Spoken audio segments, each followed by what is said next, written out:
Hi hello నమస్తే welcome to my channel. After Bigg Boss Tanuja ఎక్కడ కనిపించట్లేదని అనుకున్న ప్రతి ఒక్కరికి కూడా ఇది ఒక మంచి గుడ్ న్యూసేనండి. ఇక ఈ విషయాన్ని మీతో షేర్ చేసుకుందామని ఈ వీడియో అయితే చేస్తున్నాను. ఇక స్టార్ మా పరివారంలో కనిపించకపోతే ఏంటి, మంచి మంచి వెబ్ సిరీస్లో మనకు తనూజ గారు అయితే కనిపించబోతున్నారు. ఆల్రెడీ ఇలీగలీ వీర్ అనే ఒక వెబ్ సిరీస్తో మన ముందుకి ఆల్రెడీ స్ట్రీమింగ్లో కూడా ఉంది.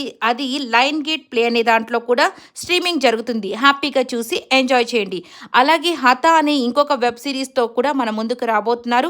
అలాగే దాని షూటింగ్ అంతా కూడా జరిగిపోతుంది. దాని డబ్బింగ్ అలాగే సాంగ్స్ ఇవన్నీ కూడా తనూజ గారే పాడుతున్న పిక్స్‌నైతే మనం సోషల్ మీడియాలో చాలానే చూసాం. ఇక అది కూడా త్వరగా రాబోతుంది. ఇక మనకు యాంకర్ రవి గారితో తను ఇంకొక వెబ్ సిరీసో లేకపోతే ఏదో చేయబోతున్నారు. ఇక దాని యొక్క అప్డేట్స్ అయితే ఇంకా మనకు కన్ఫర్మేషన్ రాలేదు. బట్ వీళ్ళైతే షూటింగ్ అయితే చేస్తున్నారు. ఆ ఇన్ఫర్మేషన్ కూడా తెలుసుకున్న వెంటనే నేను మీతో షేర్ చేసుకుంటాను. బట్ ఈ వెబ్ సిరీస్ అన్నీ కూడా చూసి హ్యాపీగా ఎంజాయ్ చేయండి. ఈ వీడియో మీకు నచ్చినట్టయితే లైక్ చేయండి, షేర్ చేయండి, కమెంట్ చేయండి, సబ్స్క్రైబ్